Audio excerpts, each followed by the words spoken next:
Hello दोस्तों, स्वागत है आपका प्रियंका लर्निंग क्लासेज में। सीटेट एग्जाम में राष्ट्रीय शिक्षा नीति 2020 का काफ़ी क्वेश्चन रिपीट हो रहा है। तो चलिए हम लोग देखते हैं इस टॉपिक को, राष्ट्रीय शिक्षा नीति 2020 के महत्वपूर्ण बिंदु, ताकि कोई भी क्वेश्चन एग्जाम में आए तो न छूटे। तो चलिए देखते हैं इस रिलेटेड फैक्ट को।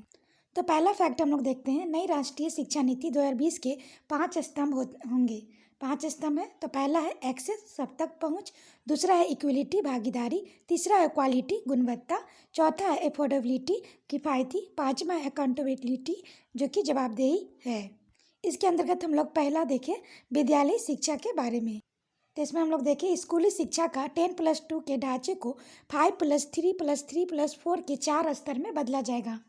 वही फाउंडेशन स्टेज के बारे में देखें तो पहले 3 साल आंगनबाड़ी प्राथमिक विद्यालय में प्री स्कूलिंग होगी।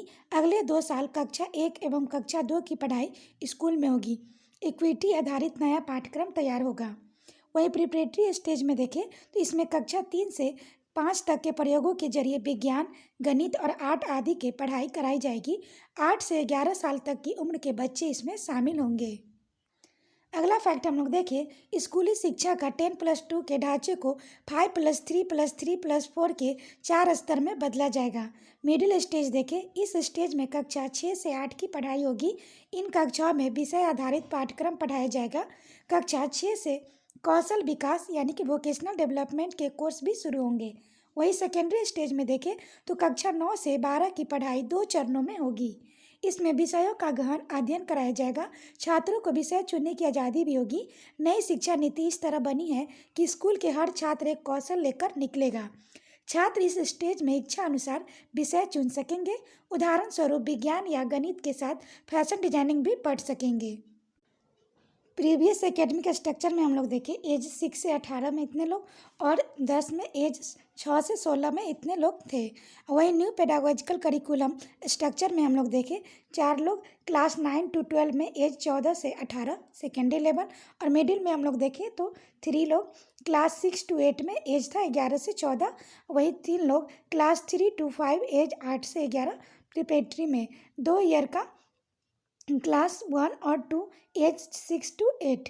3 ईयर्स में आंगनवाड़ी, प्री स्कूल और बाल वाटिका एज 3 से 6। ये फाउंडेशन है, यह न्यू स्ट्रक्चर किया गया है। अगला है पूर्व प्राथमिक शिक्षा 2030 तक। पूर्व प्राथमिक शिक्षा जिसमें 3 से 6 आयु को सम्मिलित किया गया है का सर्वव्यापीकरण। अगला हम लोग देखें आंगनबाड़ी केंद्रों को प्राथमिक विद्यालय से लिंक करना, जोड़ना। प्राथमिक विद्यालय से पूर्व प्राथमिक कक्षा की स्थापना। अगला है स्कूली शिक्षा में प्रारंभिक बाल्यावस्था देखभाल और शिक्षा के सुचारू एकीकरण एवं सतत मार्गदर्शन के लिए एक विशेष संयुक्त कार्यबल टास्क फोर्स का गठन किया जाएगा। अगला है कक्षा 1 के विद्यार्थियों के लिए अल्पकालीन 3 माह का प्ले आधारित स्कूल तैयारी मॉड्यूल्स को विकसित एवं लागू करना। अगला हम लोग देख सकते हैं बुनियादी साक्षरता एवं संख्यात्मकता में 2025 तक, इसको याद रखेंगे, 2025 तक वर्ग 3 के सभी छात्र और छात्राओं को बुनियादी साक्षरता एवं संख्या ज्ञान यानी कि फाउंडेशनल लिटरेचरी एंड न्यूमरेसी। अगला देखिए आधारभूत साक्षरता एवं संख्यात्मकता पर एक राष्ट्रीय मिशन का गठन। छात्र शिक्षक अनुपात PTR 30:1 के लिए शिक्षकों की भर्ती। सामाजिक आर्थिक रूप से वंचित बच्चों की अधिकता वाले क्षेत्र में स्कूलों में PTR 25 स्टूडेंट पर 1 से कम। अगला है सुबह और दोपहर में बच्चों को क्रमशः पौष्टिक नाश्ता एवं भोजन दिया जाए।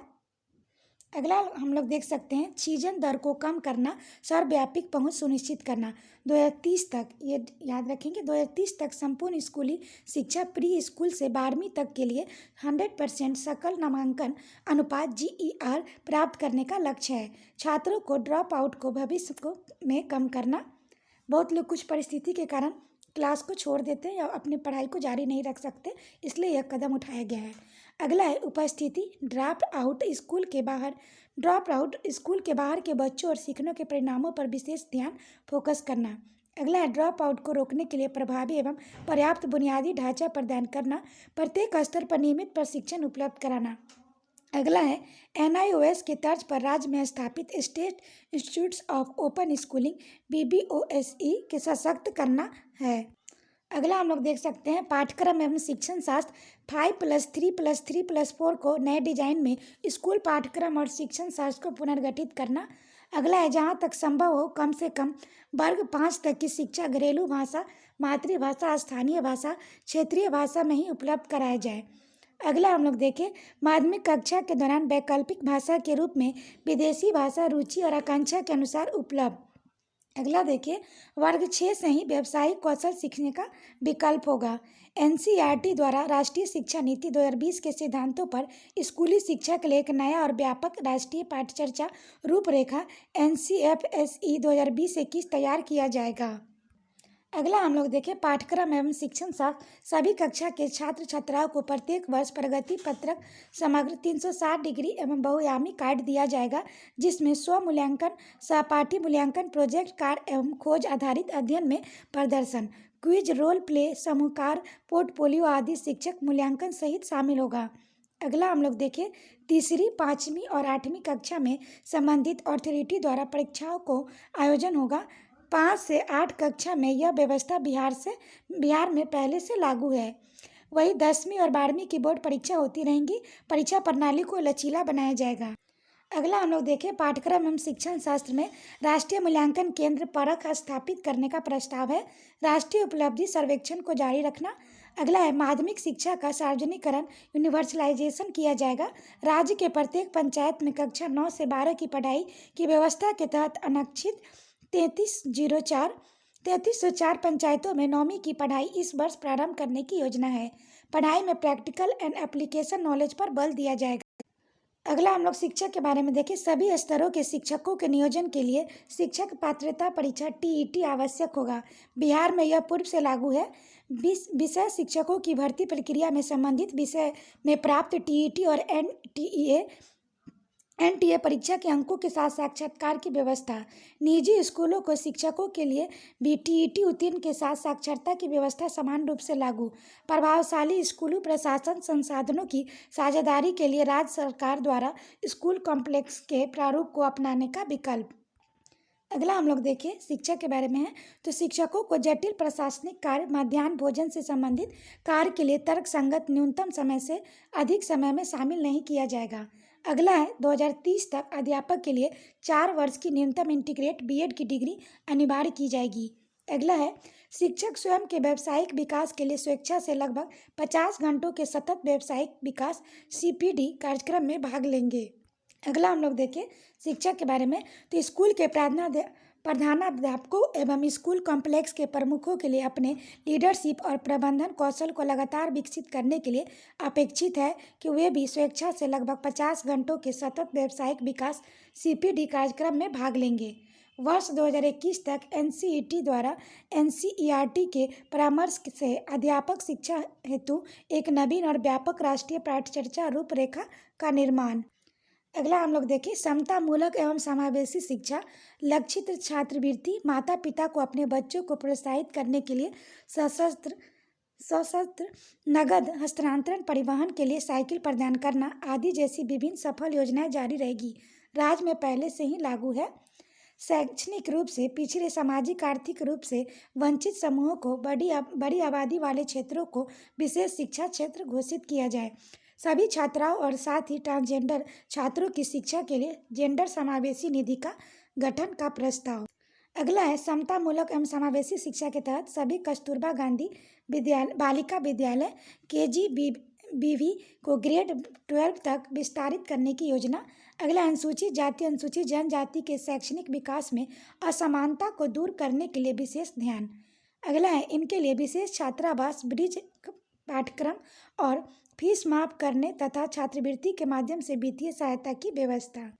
अगला हम लोग देखें स्कूल कॉम्प्लेक्स क्लस्टर का निर्धारण। संसाधनों का साझा उपयोग के लिए स्कूल कॉम्प्लेक्स और क्लस्टर का निर्धारण। इसके तहत माध्यमिक विद्यालय को इकाई मानते हुए स्कूल कॉम्प्लेक्स क्लस्टर का चयन एवं अन्य प्राथमिक और मध्य विद्यालय 5 किलोमीटर के दायरे में इससे संबंध होकर संचालित होंगे। अगला है विशेष शिक्षकों की पर्याप्त संख्या सुनिश्चित करने के लिए शिक्षकों की भर्ती और पदस्थापन स्कूल कॉम्प्लेक्स विद्यालय में। अगला देखें प्रत्येक स्कूल कॉम्प्लेक्स और क्लस्टर द्वारा क्षेत्राधीन सभी विद्यालयों की स्कूल विकास योजना SDP के आधार पर स्कूल कॉम्प्लेक्स विकास योजना SCDP तैयार किया जाएगा। अगला हम लोग देखें स्कूल कॉम्प्लेक्स और क्लस्टर का निर्धारण। शिक्षा विभाग एवं एनसीईआरटी द्वारा सभी स्कूलों के विकास योजना, स्कूल कॉम्प्लेक्स विकास योजना के लिए मानक और फ्रेमवर्क तैयार किया जाएगा। स्कूलों का समेकन सावधानीपूर्वक यह सुनिश्चित करते हुए पहुंच पर कोई प्रभाव न पड़े। अगला है हर राज्य जिले को बाल भवन स्थापित करने हेतु प्रोत्साहित किया जाएगा। ऐसे बाल भवन जहां संभव हो स्कूल कॉम्प्लेक्स और क्लस्टर के हिस्से भी हो सकते हैं। अगला हम लोग देखें स्कूली शिक्षा के लिए मानक निर्धारण और प्रमाणन।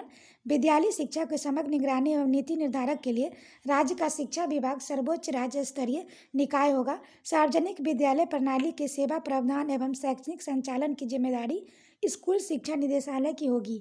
राज्य विद्यालय मानक प्राधिकरण स्टेट स्कूल स्टैंडर्ड अथॉरिटी नामक एक स्वतंत्र राज्यव्यापी निकाय की स्थापना।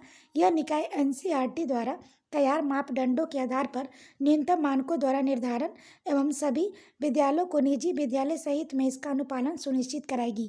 अगला है राज्य शिक्षा शोध एवं प्रशिक्षण परिषद एससीईआरटी अकादमिक प्राधिकरण के रूप में कार्य करेगा तथा school quality assessment and accreditation framework तैयार करेगा। अगला हम लोग देखें अध्यापक शिक्षा। अगली पीढ़ी को आकार देने वाले शिक्षकों की एक टीम के निर्माण में अध्यापक शिक्षा की महत्वपूर्ण भूमिका। अगला है शिक्षण पेशे से प्रतिष्ठा को स्थापित करने के लिए रेगुलेटरी पद्धति को सशक्त किया जाएगा। अगला है वर्ष 2030 तक केवल शैक्षिक रूप से सुदृढ़ बहुविषयक और एकीकृत अध्यापक शिक्षा कार्यक्रम ही की क्रियान्वित। अगला है वर्ष 2030 तक सभी एकल शिक्षक शिक्षा के संस्थानों को बहुविषयक संस्थानों के रूप में स्थापित कराने की योजना। अगला हम लोग देखें अध्यापक शिक्षा। वर्ष 2030 तक स्कूली शिक्षा के लिए बहुविषयक उच्चतर शिक्षण संस्थान द्वारा प्रदत्त 4 वर्षीय बीएड कार्यक्रम स्कूल अध्यापक शिक्षा के लिए न्यूनतम डिग्री योग्यता होगा। 4 वर्षीय एकीकृत बीएड संचालित करने वाले संस्थान 2 वर्षीय बीएड पूर्व से स्नातक डिग्रीधारी के लिए भी संचालित कर सकते हैं। 4 वर्ष के स्नातक डिग्रीधारी के लिए 1 वर्षीय बीएड कार्यक्रम की सुविधा अलग। अगला हम लोग देखें सलाह के लिए एक राष्ट्रीय मिशन की स्थापना। इच्छुक वरिष्ठ एवं रिटायर्ड अध्यापकों की बड़ा पूल बनेगा जो यूनिवर्सिटी और कॉलेज के अध्यापकों को पेशेवर सहयोग प्रदान करेंगे। अगला हम लोग देखें व्यावसायिक शिक्षा। समस्त शिक्षण संस्थान जैसे स्कूल कॉलेज विश्वविद्यालय द्वारा चरणबद्ध तरीके से व्यावसायिक शिक्षा के कार्यक्रमों को मुख्य धारा से शिक्षा में एकीकृत करना। अगला है वर्ष 2025 तक कम से कम 50% विद्यार्थियों को व्यावसायिक शिक्षा का अनुभव प्रदान करना। अगला है ODL open and distance learning mode के माध्यम से व्यावसायिक पाठ्यक्रमों को संचालित करने की संभावना की तलाश। अगला हम लोग देखें राष्ट्रीय स्तर पर national committee for integration of vocational education NCIV के गठन की योजना। अगला देखें राष्ट्रीय कौशल योग्यता फ्रेमवर्क एनएसक्यूएफ का विस्तार पूर्वक निर्माण। तीसरा हम लोग देखें अन्य केंद्रीय विचारणीय मुद्दे जिसमें हम लोग देखें प्रोफेशनल शिक्षा के बारे में। तो कृषि शिक्षा और इससे संबंध विषयों को पुनर्जीवित किया जाएगा। कृषि प्रौद्योगिकी पार्क की स्थापना करना जिससे प्रौद्योगिकी इंक्यूबेशन और इसके प्रसार और टिकाऊ तरीके से बढ़ावा मिल सके। अगला है विधिक शिक्षा के पाठ्यक्रम में सामाजिक सांस्कृतिक संदर्भों के साथ साथ साक्ष्य आधारित तरीकों से विधिक विचार प्रक्रिया के इतिहास न्याय से सिद्धांतों पर न्याय शास्त्र के अभ्यास और अन्य संबंधित विषयों को उचित और पर्याप्त प्रतिनिधित्व। अगला हम लोग देखें प्रोफेशनल शिक्षा। विधिक शिक्षा के संस्थानों को भविष्य के वकीलों और न्यायाधीशों के लिए द्विभाषी शिक्षा जिसमें एक अंग्रेजी और दूसरी राज्य की भाषा हो की पेशकश पर विचार। अगला है स्वास्थ्य शिक्षा प्रणाली को एकीकृत करने की योजना। अगला हम लोग देखें एलोपैथिक चिकित्सा शिक्षा के सभी छात्रों को आयुर्वेद योग और प्राकृतिक चिकित्सा यूनानी सिद्ध और होम्योपैथिक आयुष की बुनियादी समझ होनी चाहिए। ऐसा ही अन्य सभी प्रकार की चिकित्सा से संबंधित विद्यार्थियों के विषय में भी लागू होगा। अगला हम लोग देखें तकनीकी शिक्षा यथा इंजीनियरिंग प्रौद्योगिकी प्रबंधन वास्तुकला टाउन प्लानिंग फार्मेसी होटल प्रबंधन और कैटरिंग आदि में भी डिग्री और डिप्लोमा कार्यक्रम शामिल। अगला हम लोग देखें ऑनलाइन और डिजिटल शिक्षा। ऑनलाइन शिक्षा के लिए पायलट अध्ययन डिजिटल इंफ्रास्ट्रक्चर का निर्माण। अगला है ऑनलाइन शिक्षण मंच और उपकरण की व्यवस्था ऑनलाइन सामग्री निर्माण डिजिटल डिस्पोजिटरी और प्रसार का व्यवस्था। अगला है डिजिटल अंतर को कम करना सभी भारतीय भाषाओं में सामग्री का उपलब्धता वर्चुअल लैब्स की व्यवस्था शिक्षकों के लिए प्रशिक्षण और प्रोत्साहन की व्यवस्था ऑनलाइन मूल्यांकन और परीक्षा की व्यवस्था। चौथा हम लोग देखें क्रियान्वयन की रणनीति। हम लोग देखें क्रियान्वयन की रणनीति। केंद्रीय शिक्षा सलाहकार बोर्ड का सशक्तिकरण। मानव संसाधन विकास मंत्रालय का नाम अब शिक्षा मंत्रालय होगा। बिहार में पूर्व से ही शिक्षा विभाग नाम दिया गया है। वित्त पोषण। केंद्र एवं राज्य सरकार शिक्षा के क्षेत्र में सार्वजनिक निवेश को जीडीपी में 6% तक बढ़ाने को मिलकर कार्य करेंगे। इंपॉर्टेंट है, इसे ध्यान रखेंगे। अगला हम लोग देखें क्रियान्वयन में केंद्र और राज्यों के बीच सावधानीपूर्वक योजना निर्माण, संयुक्त निगरानी और समन्वयपूर्ण क्रियान्वयन की आवश्यकता। अगला संतोषजनक निष्पादन के लिए मानव संरचनागत और वित्तीय संसाधनों को समय से उपलब्ध कराना। क्रियान्वयन हेतु किए जाने वाले विविध उपायों के बीच परस्पर जुड़ाव का सावधानीपूर्वक विश्लेषण और समीक्षा।